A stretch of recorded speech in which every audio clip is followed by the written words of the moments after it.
Yeah, I don't think Santa's gonna be paying me a visit this year. And this could also very well be the last Royal Enfield motorcycle that I get a chance to review, because I've been a teeny tiny bit naughty and done something which I probably shouldn't have. This, as you all know, is the Guerrilla 450. A motorcycle which I had the pleasure of riding in Barcelona, and the biggest takeaway from me from that epic first ride was just how beautifully it handled. I mean, kudos to Royal Enfield with the show setup. I think it's easily the best setup after the Himalayan. But having said all of that, I still also remember coming back thinking what this motorcycle would feel like to ride on normal tires, because I felt the Ceat dual purpose tires with the block pattern kind of got in the way of not letting me exploit the full potential of the chassis. And since that point on, I have been itching to ride this motorcycle with just normal road going tires, and we just happened to find them in the same exact specification in terms of you have 120/70 front and 160/60 rear in these Eurogrip Roadhounds. So we accidentally swapped them, purely accidental, without Royal Enfield knowing.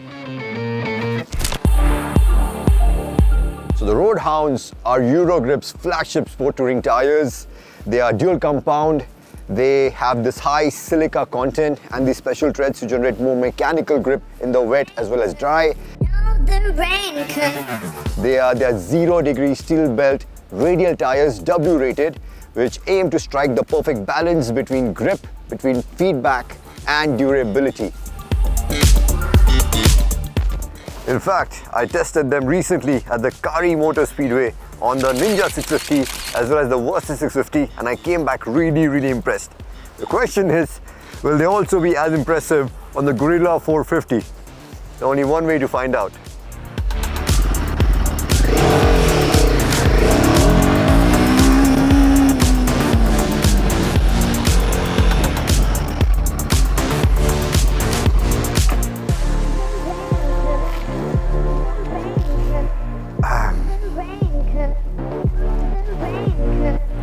Yeah, excuse me, but I feel a little bit underdressed for the occasion. So just bear with me for a second.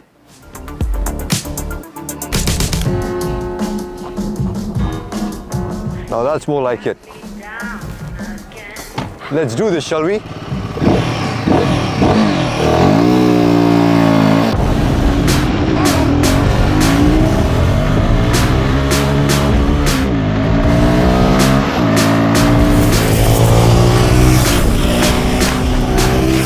Did you see that?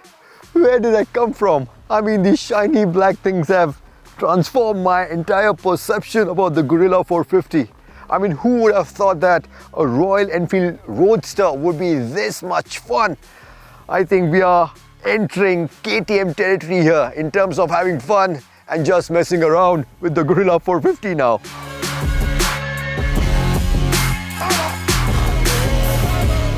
I never would have thought that I would be dragging my knees on this motorcycle. But God, it really surprised me. Hell, it aced it.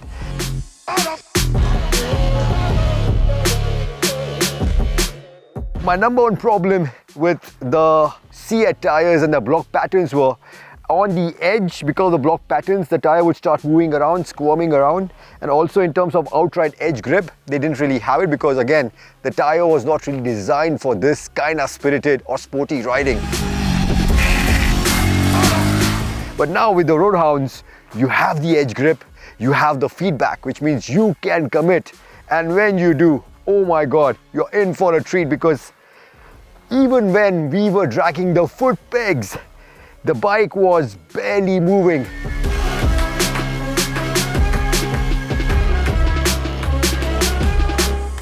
And then that makes you even more greedy and makes you wish for rear sets, which again would defeat the whole purpose of this motorcycle. But even in the standard trim, even with the mid-mounted pegs and the 169mm of ground clearance that you have, you still have enough cornering clearance to use the entire width of the rear tire.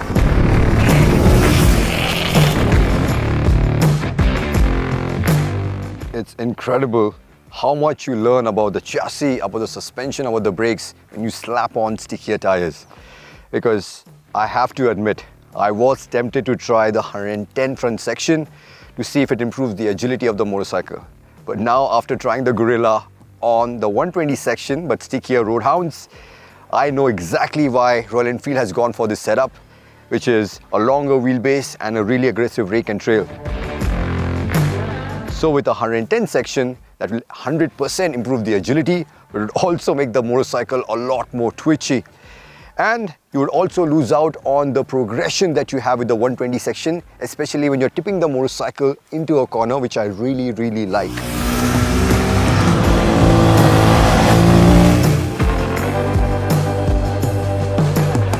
Then you have the suspension, which obviously is a little softer when you're riding like that in corners. But because you have the stickier Roadhounds now, you can kind of get away with it. You can still commit and have a hoot of a time in corners. And when you're done being a menace, you will still appreciate the plushness that the suspension brings to the table. And last, you have the brakes. The braking has definitely improved. But I still have this nagging feeling that we are being robbed of the full ferocity of the brakes, the sintered pads and the grip that is available because of the ABS setting. Because the ABS has been calibrated keeping the Ceats in mind, and the CS clearly did not have the same level of grip, which is why the ABS now feels a little too intrusive. But still, the braking has undoubtedly improved.